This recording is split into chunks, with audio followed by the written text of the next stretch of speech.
A very momentous occasion, no matter how many times I have been here at Dealey Plaza.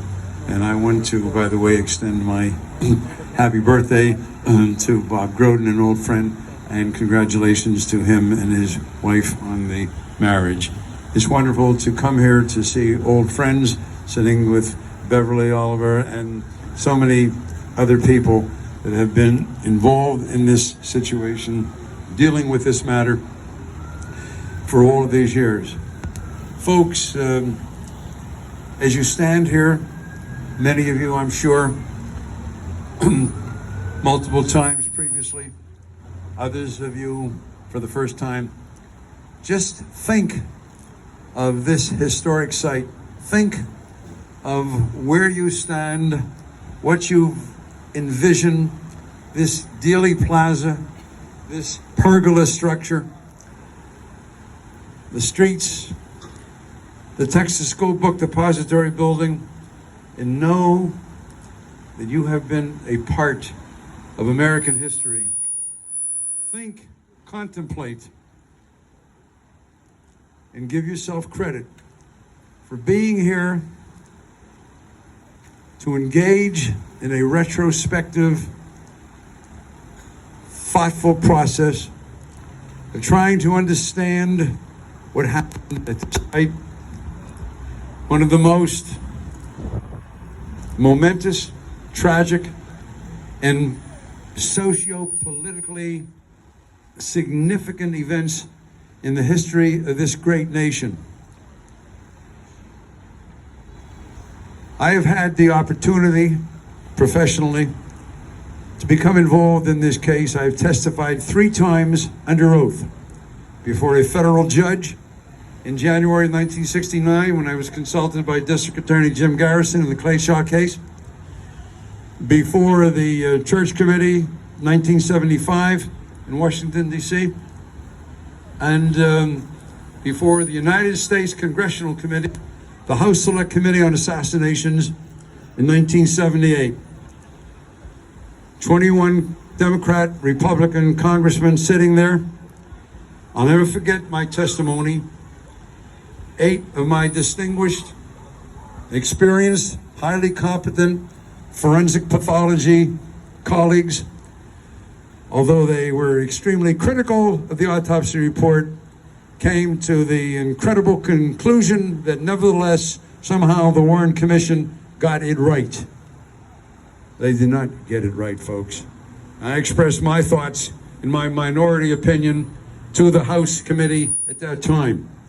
I've been dealing with this case now ever since 1964, 65, with increasing involvement, and I was afforded the opportunity to be the first non-government related, non-government sponsored forensic pathologist given access to all of the autopsy materials at the National Archive. It was in 1972, in August, when I revealed to the world something that other people knew but had never been disclosed, including by fellow professionals, congressmen and others who knew the president's brain was missing. The president's brain was never examined because the proper examination would have demonstrated clearly that the president had been struck in the head twice, once from the rear and once from the front. There's no question about that. I tell you, from a forensic scientific standpoint, putting together forensic pathology, neurosurgery, neurology, radiology, the acoustics evidence acquired right here at Dealey Plaza. There's no question at all about the fact that the president was assassinated in a contrived, well-orchestrated plot. Just look around you for one moment. This is a canyon. I remember as a kid going to the movies every Saturday when the cavalry, the cowboys, they never learned. They walked right into the canyon, and there were the Indians, as they were called, always made to be these bad savages. And they were trapped in the canyon. This is Dealey Plaza. This was a setup. No better place to have it, with multi-shooters set up at different places.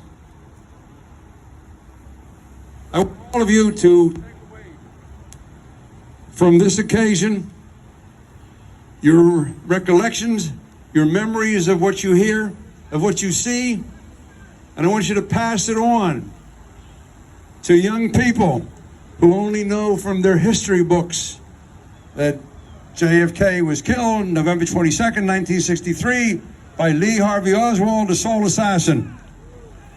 And that's it. That's what you get from the high school and the college history books. You got to encourage your children, your grandchildren. Reach out to them. Take every opportunity you can to ask them to delve into it, to learn more about it, to learn the absurdity of the single bullet theory, to learn that the president's brain was never examined, to understand that medical specialists in every field have demonstrated unquestionably, unequivocally, that the sole assassin theory was absurd. And I want you to take with you the message about what happened here. Because what occurred here, my friends, was a change in the history not only of the United States, but of the world. What was happening in this country at that time, domestically, what was happening in the world internationally. Go back in your minds, in your history books. Think about what was going on in this world in 1963. Voting rights and civil rights, the treatment of minorities in this country.